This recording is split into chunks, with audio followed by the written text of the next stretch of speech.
Zefka pressed his long, thin fingers against the control panel of the research ship Starlight's Edge. His pale blue skin showed worry marks that darkened when his people felt fear. The ship moved slowly through space near a small planet covered in purple oceans and green clouds. He and his team were doing their normal work of studying worlds that had no life on them.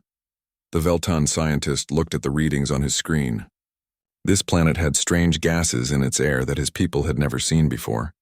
It might help them understand how worlds formed. Zefka was excited about the discovery until his assistant Velta rushed over to him. "Sir, we have a problem," Velta said. Her voice shook as she spoke. "Long-range sensors show ships coming this way." "Big ships?" Zefka felt his hearts beat faster. The Veltans had two hearts that pumped their blue blood through bodies that were much thinner and weaker than most species in the galaxy. They came from a world called Velta Prime where nothing dangerous lived. No big animals hunted them. No storms destroyed their cities. No diseases killed millions. Their world was peaceful and safe. "Show me," Zefka said. The main screen changed to show space far away from their ship. Dark shapes moved between the stars. As the computer made the image clearer, Zefka saw three massive ships that looked like metal beasts. They had weapons on every surface. Spikes came out of their hulls like teeth. Red lights glowed from their engines. "Thrakari Empire ships," Velta whispered. Every peaceful species in the galaxy knew about the Thrakari. They were big, strong aliens who took over weak worlds and made slaves of anyone they did not kill. Their bodies were covered in thick armor-like skin. They had forearms and jaws full of sharp teeth. The Thrakari lived for fighting and conquest. Zefka looked at his own ship's weapons display. It showed almost nothing. The Starlight's Edge had only basic shields for protection from space rocks, and a few small guns for clearing debris. Against Thrakari warships, they might as well throw rocks. "How long until they reach us?" he asked. Velta worked at her station. 20 minutes at their current speed. The Veltan captain tried to think fast. His people were not fighters. They were scientists and artists and teachers. They solved problems with their minds, not with violence. But what could a mind do against ships that could destroy planets? "Can we jump to hyperspace?" Zefka asked. "Not for another hour," the engineer Texo called from across the bridge. "The drive needs time to cool down from our last jump. Can we hide?" "Nowhere to hide in this system," Velta said. "They have already seen us on their sensors." Zefka felt hopeless. His ship carried 12 Veltans who just wanted to learn about the universe. They had families back home, children who would never see their parents again. The Thrakari would either kill them all or drag them away to work as slaves until they died. "Wait," Texo said. "I have an idea. We could send a distress signal." "To who?" Velta asked. "The nearest Veltan ship is days away." "Not just to our people," Texo explained. "We could send it everywhere. To every system within range. Maybe someone will hear us and help." Zefka thought about this.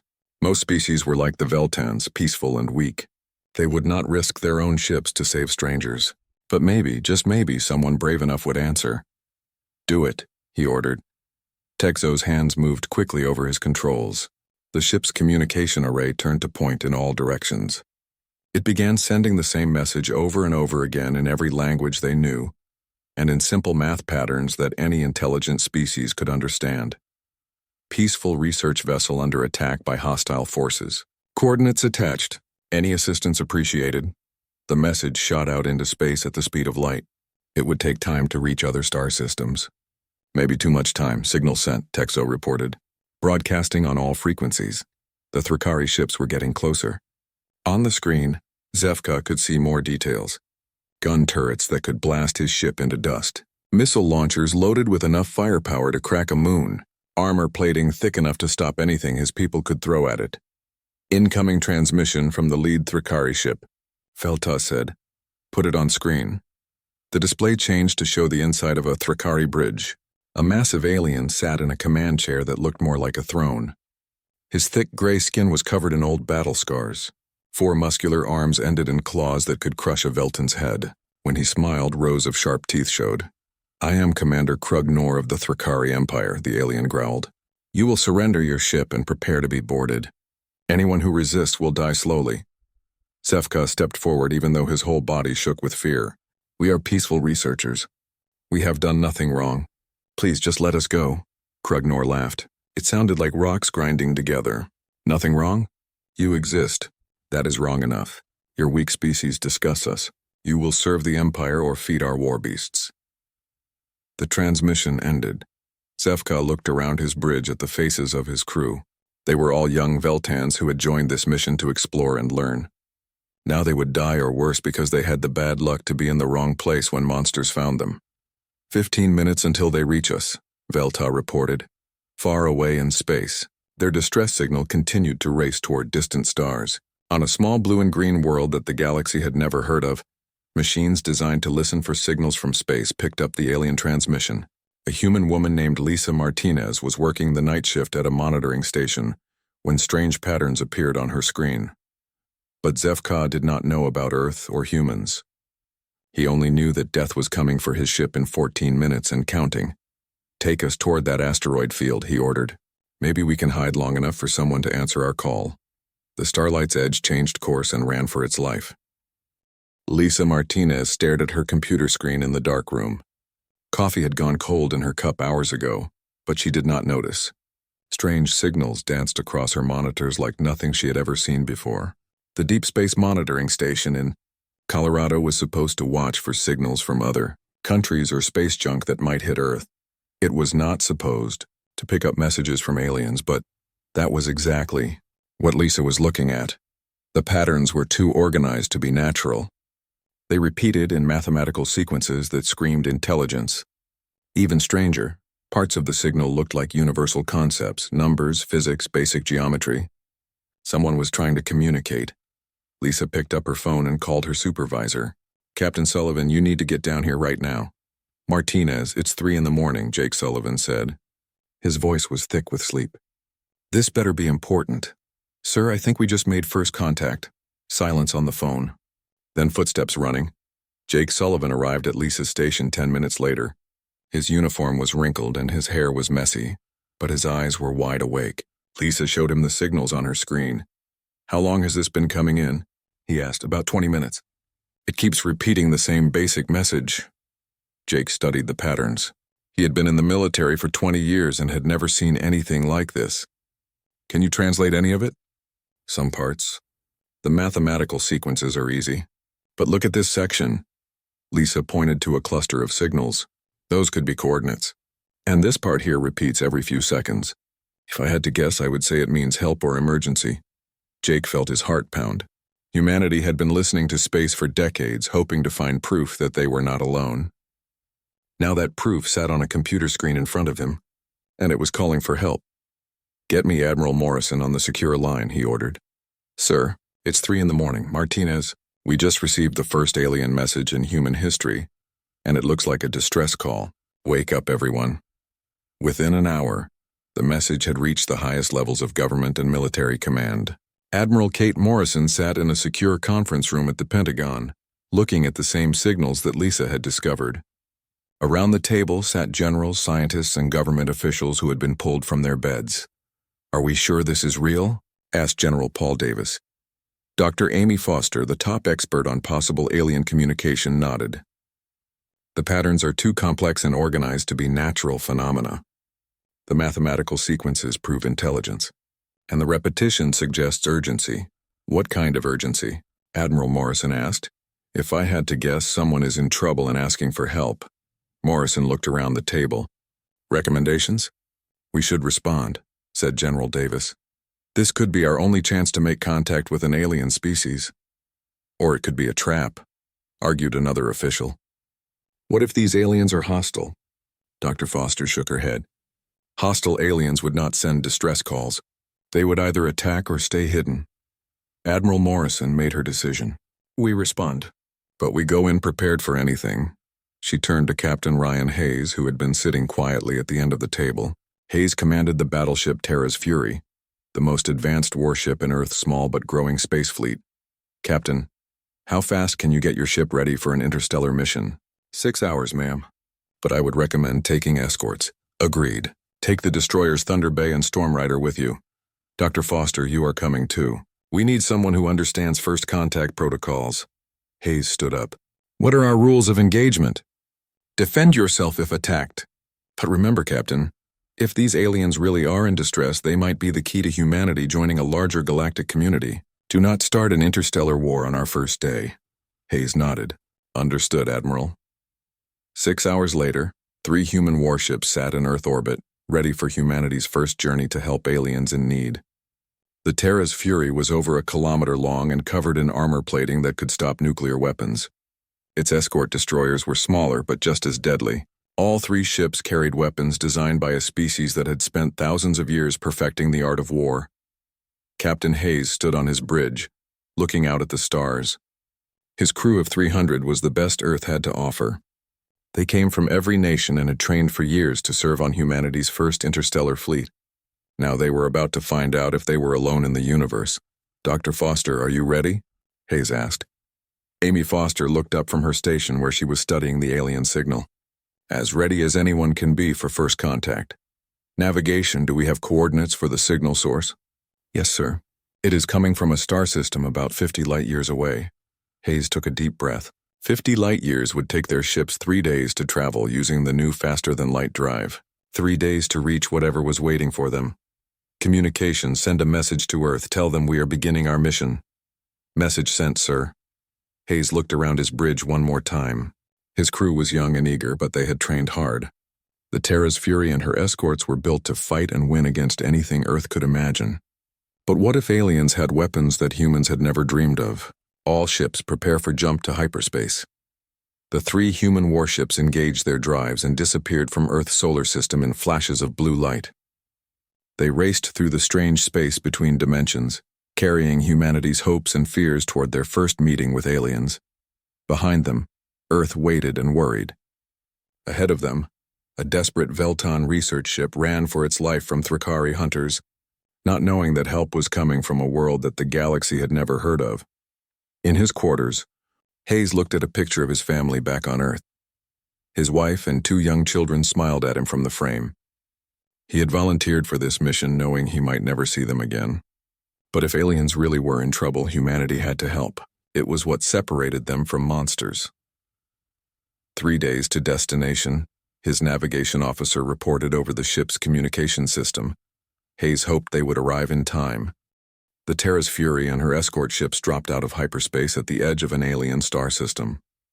Captain Hayes stood on his bridge, watching the main screen as sensors swept the area for any signs of life. What they found made his blood run cold. Captain, I have multiple contacts, reported Lieutenant Sam Watson from the sensor station. 1 small ship moving toward an asteroid field, and 3 larger vessels in pursuit. Show me. The screen changed to display the tactical situation. A tiny ship limped through space, leaving a trail of glowing gas from damaged engines. Behind it, 3 massive warships gave chase like wolves hunting a wounded deer. Even from this distance, Hayes could see that the pursuing ships were built for war. They bristled with weapon systems and armor plating. The small ship matches the source of the distress signal, Dr. Foster said from her station. That has to be whoever called for help. Hayes studied the display. The small ship was clearly outmatched and running out of time. Communications try to reach both the fleeing vessel and the pursuers. Working on it, sir. The computer is trying to establish translation protocols based on the original distress signal. While his crew worked, Hayes turned to his tactical officer. Commander Johnson, what can you tell me about those warships? Lisa Johnson studied her instruments. They are big, sir. Each one is about twice the size of our destroyers. Heavy armor, multiple weapon systems. But I am seeing some interesting things, such as their energy signatures suggest plasma-based weapons, and their armor looks thick but basic. No adaptive plating or reactive systems like we use. Hayes nodded. Human military technology had been shaped by centuries of warfare against increasingly advanced opponents. Every system on his ship was designed to survive and fight back against the worst that humanity could create. Sir, I have communication with the small ship, the communications officer announced. Put it through. The main screen split to show the interior of an alien bridge. Hayes found himself looking at the strangest being he had ever seen. The alien was tall and thin with pale blue skin and large dark eyes. When it spoke, the ship's computer translated its words into English. Please, you must help us, the alien said. Its voice shook with fear. I am Zefka of the Velton research vessel Starlight's Edge. We are being hunted by Thrakari warships. We are not fighters. We are scientists. Hayes stepped forward. This is Captain Ryan Hayes of the Earthship Terra's Fury. We received your distress signal and came to help. Zefka's large eyes went even wider. Earth, I do not know this world. But thank you for answering our call. The Thrakari will kill us or make us slaves. We have been running for hours. Stand by. We are going to contact the Thrakari ships. Hayes turned to his communications officer. Try to reach the pursuing vessels. It took a few minutes, but finally the screen showed the bridge of a Thrakari warship. Hayes had thought the Veltan looked strange, but the Thrakari was like something from a nightmare. It was huge and covered in gray armor-like skin. 4 powerful arms ended in claws, and its mouth was full of sharp teeth. Battle scars covered its body. I am Commander Krugnor of the Thrakari Empire, the alien growled. The translation system made its voice sound like grinding metal. You will not interfere with our hunt. These prey belong to us. Hayes kept his voice calm and professional. This is Captain Hayes of the Earth Alliance. The beings you are pursuing have requested our protection. I suggest you withdraw from this system. Krugnor laughed, a sound that made several crew members on the bridge wince. Earth Alliance? Never heard of you. You must be another weak species like these Veltans. Stand aside or be destroyed? I cannot do that. The Thrakari commander leaned forward in his chair. Then you will die with them. Your ship looks small and pathetic. We will add your crew to our slave collection. The communication ended.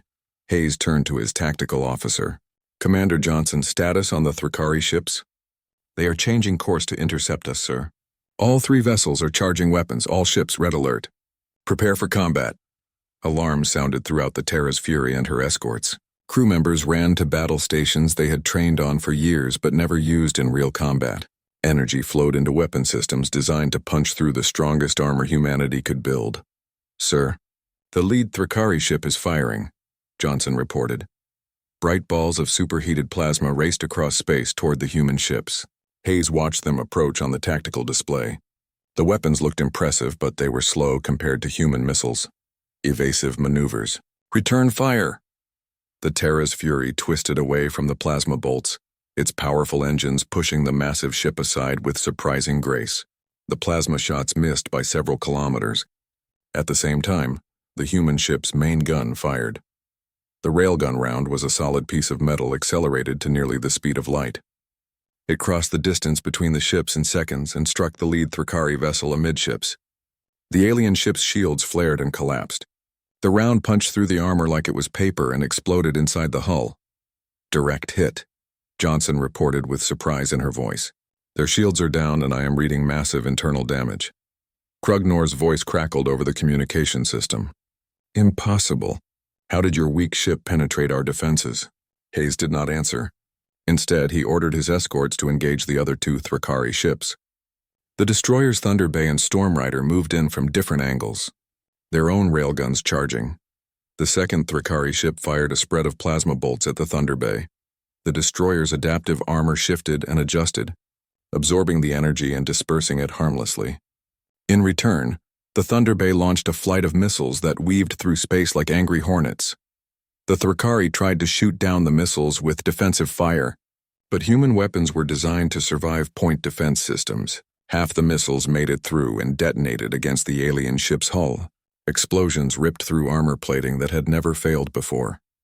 The third Thrakari ship, seeing its companions being destroyed, tried to retreat.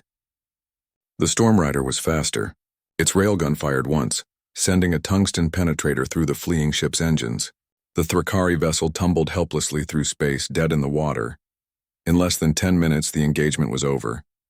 3 Thrakari warships that had terrorized peaceful species across the galaxy had been reduced to drifting hulks by opponents they had dismissed as weak. Hayes opened a channel to the Veltan ship. Zefka, you are safe now. The threat has been eliminated. The alien scientist stared at him through the screen. How? The Thrakari are the most feared warriors in the galaxy. They have conquered dozens of worlds. Apparently they had never met humans before. Hayes looked at the damage reports from his ships. Minor scorch marks from plasma hits that had barely penetrated their outer armor. No casualties. No serious damage. It had been less of a battle and more like a training exercise. Dr. Foster, prepare a first contact team.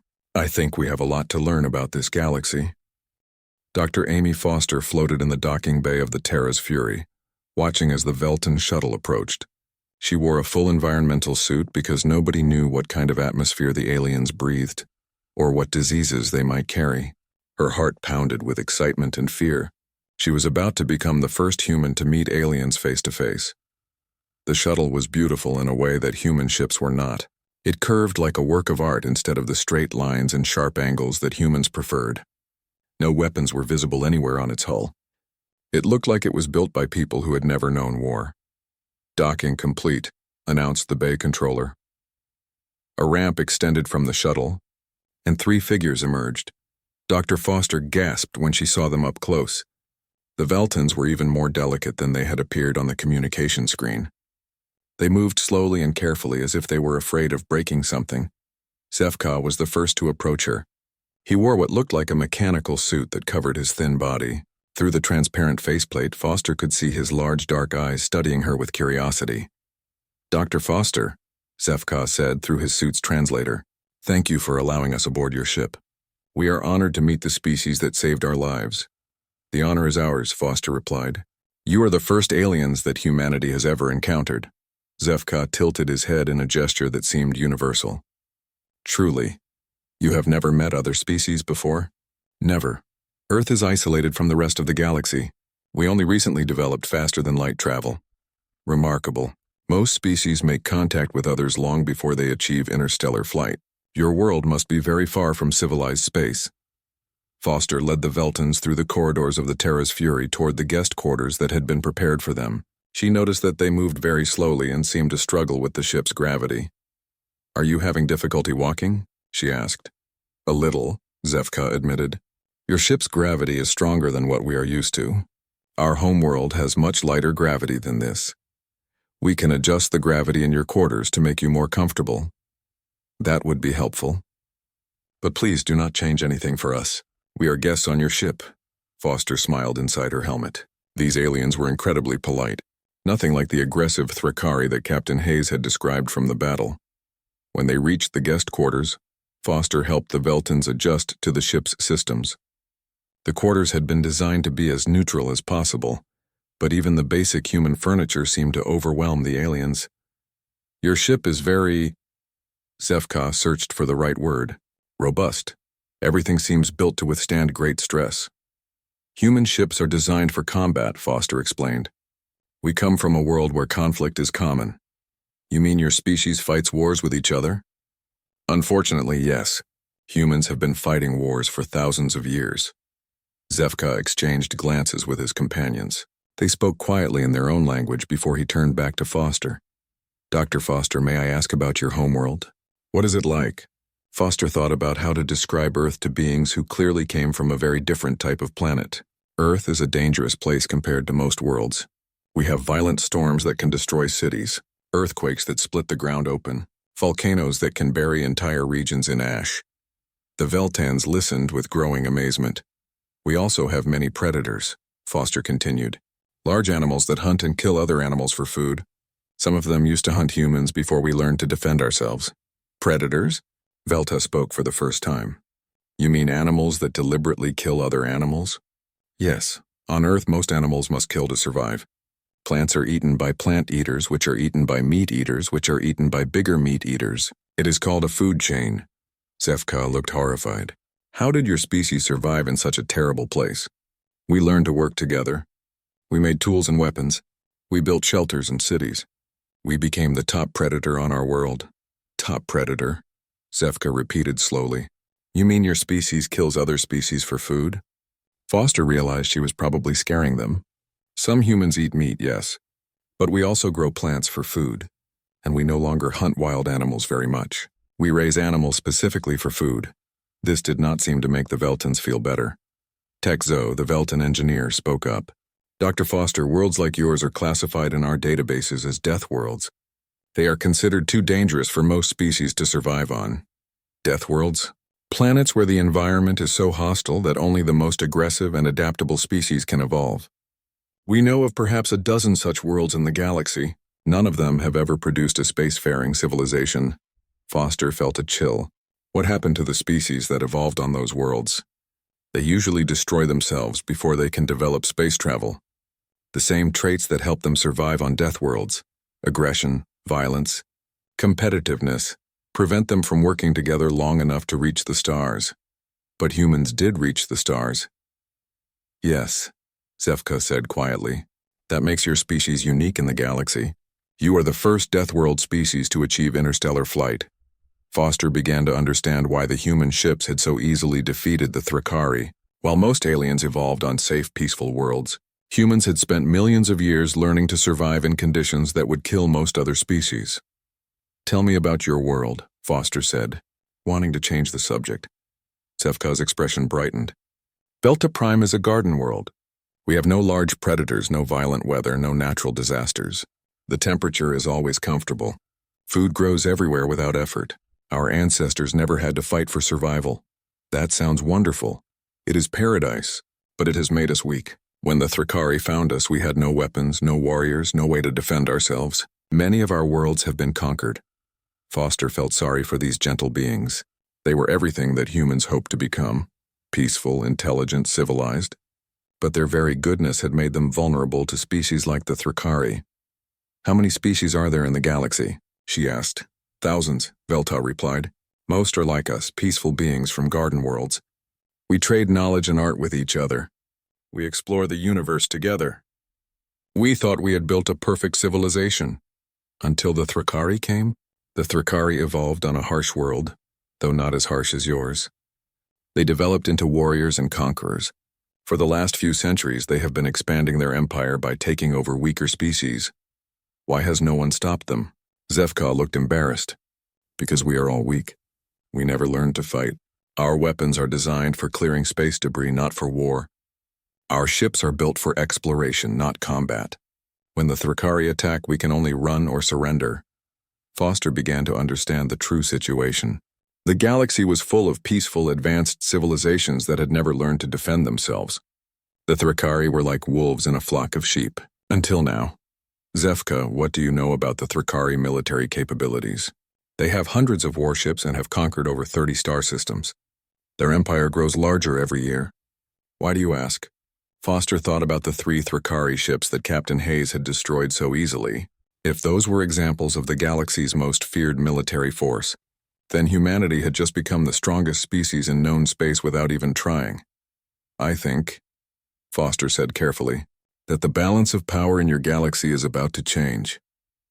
Admiral Kate Morrison stood in the Pentagon War Room, staring at the large screen that showed the galaxy map. Red dots marked Thrakari-controlled systems. Blue dots showed the locations of peaceful species like the Veltans.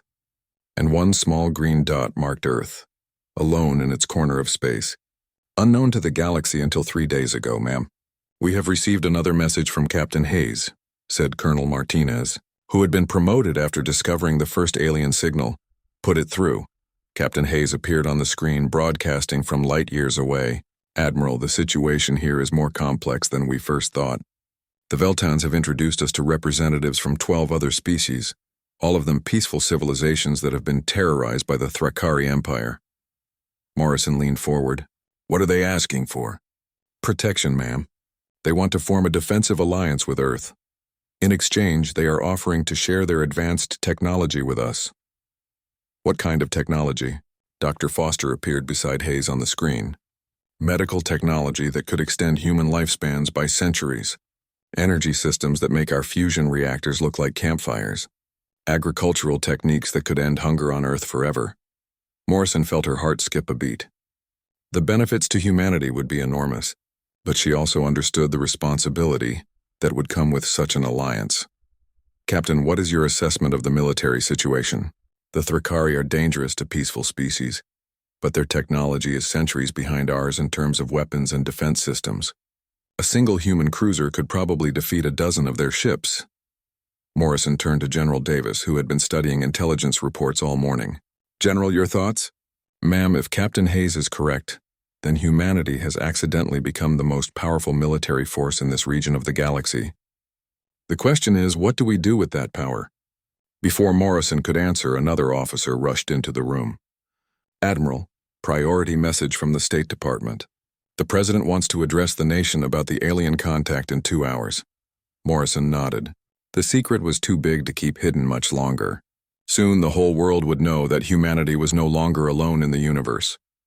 Meanwhile, far across the galaxy, emergency sessions were taking place in the halls of power on dozens of worlds.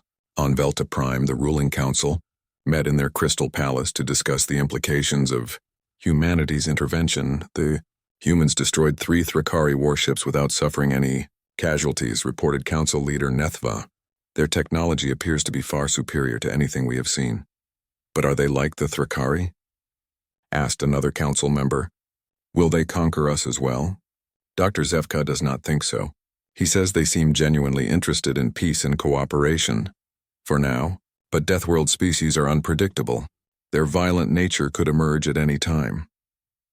On the Thrakari homeworld of Thraktar, a very different conversation was taking place. War leader Krugmar paced around the strategy table, where his generals studied reports from the failed attack. You are telling me that 3 of our finest warships were destroyed by aliens we had never heard of? His voice boomed through the chamber. Yes, war leader, replied General Vashtok. Commander Krugnor's ship was completely disabled by a single shot. The other 2 ships were destroyed in minutes. How is this possible? The humans appear to use kinetic weapons that travel at incredible speeds. Our plasma shields were useless against them. Krugmar slammed his fist on the table. For 200 years, the Thrakari Empire has expanded without serious opposition. Now these humans appear from nowhere and humiliate our forces. What are your orders, war leader? Gather the fleet. We will show these humans what happens when someone interferes with the Thrakari Empire. But even as Krugmar spoke, doubt crept into his mind. If 3 human ships could destroy 3 Thrakari vessels so easily, what would happen when their full fleets met in battle? Back on Earth, President Harrison prepared to address the world. In a few minutes, he would announce that humanity had made contact with alien civilizations and had already fought its first interstellar war. The news would change everything. Captain Hayes continued his meetings with alien representatives aboard the Terra's Fury. The ship's conference room had been modified to accommodate beings of different sizes and environmental needs. Around the table sat representatives from species across dozens of star systems. The Thrakari Empire controls over 40 star systems, explained Ambassador Kelda of the Meridian Coalition. They have enslaved billions of beings and destroyed countless worlds. How many ships do they have? Hayes asked. Intelligence estimates suggest over 300 warships of various sizes. Hayes did some quick math in his head. Earth had 24 ships in its space fleet, with more under construction. If human technology was truly superior, those numbers might be enough. But it would be a difficult fight. What about the peaceful species? How many ships could you contribute to a defensive alliance? The aliens looked uncomfortable. Our ships are not designed for combat, admitted Ambassador Zelphi of the Centauri Republic. We could provide support vessels but no fighters. Hayes realized that humanity would be fighting this war alone, defending civilizations that could not defend themselves. It was a heavy responsibility for a species that had only been in space for a few decades. Dr. Foster had been quiet during most of the meeting, but now she spoke up. There is something else we need to consider. If we form this alliance, humanity will be seen as the protector of peaceful species throughout the galaxy. That will make us a target for any aggressive civilizations we have not met yet. Dr. Foster is correct, said Zefka. The galaxy is vast and the Thrakari are not the only hostile species. By helping us, humans will be painting a target on their homeworld. Hayes thought about his family back on Earth and all the families of his crew. They had come out here to help strangers in need, but now they were being asked to become the guardians of an entire region of space. I need to discuss this with my superiors, Hayes said finally. Several hours later, Admiral Morrison's response came through the quantum communicator. Captain Hayes, the President has authorized you to negotiate a mutual defense treaty with the peaceful species, but make it clear that Earth expects full access to their technology and scientific knowledge in return. What about the Thrakari? If they want a war, we will give them one. But we fight it on our terms, not theirs. Hayes looked around the conference room at the alien faces watching him hopefully.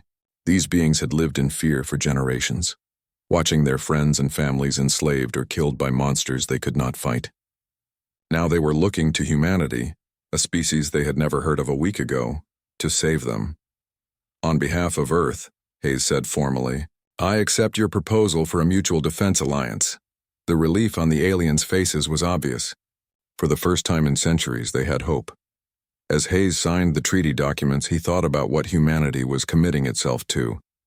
They were about to become the police force for an entire section of the galaxy, defending civilizations that had never known war against enemies who lived for nothing else. But maybe that was what made humans special. They had evolved on a world that taught them to fight, but they had also learned to protect those who could not protect themselves. In a galaxy full of sheep and wolves, humanity had become the sheepdogs. The Terra's Fury and her escorts prepared to return to Earth with their alien passengers. There would be much work to do, establishing embassies, sharing technology, preparing for the war that was surely coming. But for now, Captain Hayes allowed himself a moment of pride. Humanity had answered the call for help, and the galaxy would never be the same.